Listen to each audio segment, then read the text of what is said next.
Welcome back to the podcast. Today, we're diving into some listener questions, and we've got a great one to start with. This comes from Jason, who asks, how can I mark a patient as unreliable in my practice management software so that we know to double book them? Great question, Jason. But before I get into the technical side of how to do this, let's take a step back. The bigger issue here isn't just flagging an unreliable patient. It's how we should manage these patients in the first place. The problem with double booking unreliable patients. The idea behind double booking is understandable. You don't want an empty chair if an unreliable patient no-shows. But this approach has a serious downside. It creates an unpredictable schedule. Let's say you double book a patient for a crown prep. If they don't show, you're fine.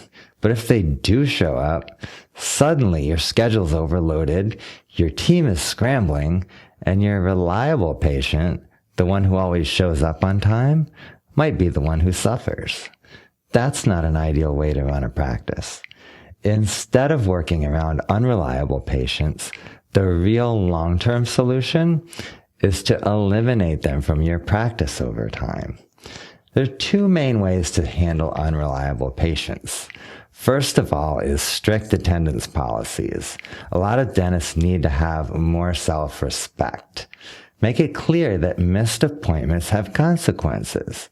A firmly enforced broken appointment fee, for example, sends a message. Patients who value your time will take it seriously. And those who don't, well, they'll find another office to disrupt. So either way, you win. Second, upgrading your patient base. This is critical. As your practice grows, your goal should be to attract and retain better patients. Those who show up, accept treatment, and respect your time. Replace your flaky ones over time, and within a few years, your practice will thank you. The shift doesn't happen overnight. Early in your career, you might need to tolerate some unreliable or price-sensitive patients just to keep your schedule full. But as you establish yourself, your marketing and patient selection should evolve. Long-term success comes from constantly improving the quality of your patient base, moving away from unreliable, demanding, insurance-driven patients and toward patients who will trust you, accept comprehensive treatment, and value your expertise. For now, though, while you're still dealing with some of these patients, here's a simple way to flag them without creating unnecessary negativity in your records. Create a dummy provider in your software. Instead of labeling a patient as unreliable, assign them to a provider with a subtle code. You can call the provider something like needs attention or VIP, which is an ironic but discreet way to tag them. This allows your team to recognize the patient at a glance without putting negative labels in the chart. The second way is using pop-up notes. So many systems allow you to create alerts that appear when scheduling or opening a patient's file. And you could simply note something like needs attention when scheduling. And that can be really effective. Ultimately, though, the goal is not to manage unreliable patients better, but to have fewer of them. If you're still in a phase where you need to accommodate unreliable patients, that's okay. We've all been there. Just be strategic about it. Over time, as your practice grows, you should be focusing on always attracting higher quality patients, enforcing policies that protect your schedule, and running a practice that works for you, not against you.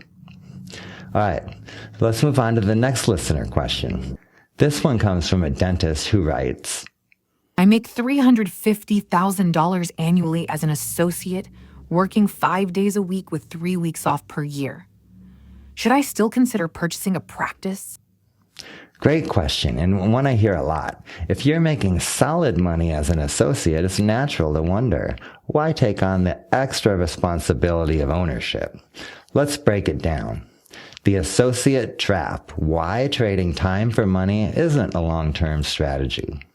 As an associate, life seems comfortable, predictable hours, no business headaches, and a steady paycheck. But underneath the surface, there's a harsh reality. You're stuck in the time for money trap. Your income is only as good as your daily production. If you're not in the chair, you're not earning. You're building someone else's future. After years of hard work, you won't have an asset to sell, just a career of production behind you. Also, you're not in control. Someone else dictates the systems, fees, insurance participation, and team culture that you operate under. And here's the kicker. Right now, in your late 20s or early 30s, you have the energy to keep up with the grind. But fast forward 10, 20, or 30 years, will you still want to be relying solely on your own hands to generate income? Dentistry takes a physical and mental toll, and the real game changer is owning a business that can generate revenue beyond your personal chairside effort. The sooner you start thinking like a practice owner, the sooner you start building real wealth, freedom, and control over your future. Why practice ownership can be a game changer. When you own a practice, you take on more responsibility, but the upside is far greater. Here's why. First of all, higher income potential. As an associate, you're typically paid 30 to 35% of your production. Owners, on the other hand, can take home 50% or more of what they produce. And that's before considering profits from hygiene, expanded services, or hiring associates. Second, building an asset. When you own a practice, every year you're not just earning income, you're also building equity in a business that can be sold for hundreds of thousands or even millions down the road. Third, control over your career. Want to drop an insurance plan? Hire the right team? Set your own hours? As an owner, you make the decisions that shape your work environment and long-term success. Number 4, ability to scale. As an associate, you're capped by how much dentistry you can personally do. As an owner, you can grow beyond your own production, bringing on hygienists, associates, and expanded functions to generate revenue, even when you're not in the office. The risks and considerations. Now, ownership isn't for everyone. Some key factors to think about. First of all, business skills are required. You'll need to learn how to manage a team, market your practice, manage finances, and make strategic decisions. But the good news? These are learnable skills. There's an initial investment. Whether you acquire a practice or start one from scratch, there's typically a significant financial commitment. However, most well-run practices generate far more wealth over time, and the return on this investment can be huge. Third, you take on more responsibility. Equipment breaks, team issues arise, and patient management gets more complex. But with the right systems in place, these become manageable, especially if you build a strong team around you. So, should you buy a practice? If your goal is long-term financial growth, professional autonomy, and control over your future, then ownership is absolutely worth considering. That said, you don't have to jump in blindly. The key is preparing yourself with the right business knowledge before making the leap. Too many dentists take on $1 million loan to buy a practice, but invest almost nothing in learning how to run a business.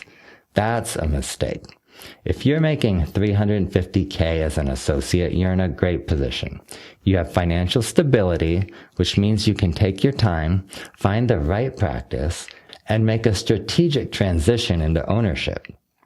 Bottom line, if you're happy as an associate, that's great. But if you want more than just a high paycheck, practice ownership is the fastest way to build long-term wealth and career satisfaction. I know my take on this might ruffle the feathers of some frustrated practice owners, but here's the hard truth. Practice success isn't about luck. It's about strategy and preparation.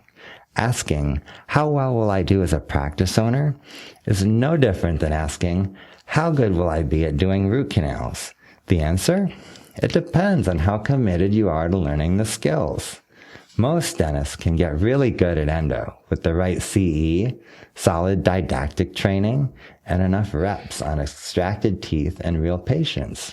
If you truly wanted to master it, you'd do an endo residency. It's the same with practice ownership, but for some reason, many dentists assume success comes down to talent or good fortune. If your strategy is to just wing it and hope for the best, then sure, luck might be your only plan. But hope is not a strategy. The real key to running a thriving, stress-free practice, investing in business education, mastering leadership, and building systems that work. That's what separates struggling owners from those who dominate their markets. All right, let's move on to our next question. I saw on Facebook a suggestion that I want to run by you. Someone suggested that if an associate is working 4 days a week, they should consider working a 5th day as a hygienist for $55 to $75 an hour to give them some extra income to go towards student debt, as well as to help alleviate the hygiene shortage. What do you think of that? Excuse me, what? Let's get straight to the point. This is one of the most short-sighted, small-minded ideas I've ever heard. Everyone in this room is now dumber for having listened to it. First off, why not just work a 5th day as a dentist? If you're already going in, why settle for a fraction of your potential earnings when you could be making 3 or more times as much? Second, even if you're dead set on doing hygiene, why assume you'd only make $55 to $75 an hour? Have you never heard of same-day treatment? If you're already in the op, diagnose some dentistry and get it done on the spot. Even if, gasp, it means doing treatment instead of the cleaning. Boom, your hourly rate just skyrocketed. But here's the real kicker. Why waste that extra income on prepaying student loans? The smartest investment a young dentist can make isn't throwing every spare dollar at debt. It's investing in themselves. Take high-level CE to expand your skill set. Learn marketing, business, and case acceptance so that when you own your practice, you can actually keep more treatment in-house and multiply your income. Dentists with business and clinical mastery don't worry about student loan interest because they make so much more that it barely even matters. They say you're the average of the 5 people you spend the most time with. If this is the kind of thinking happening in your Facebook group, unsubscribe immediately. That's all for today. Stay focused, think big, and don't settle for bad advice. I'm Graham Dursley. This is Practice on Fire. POF team, out.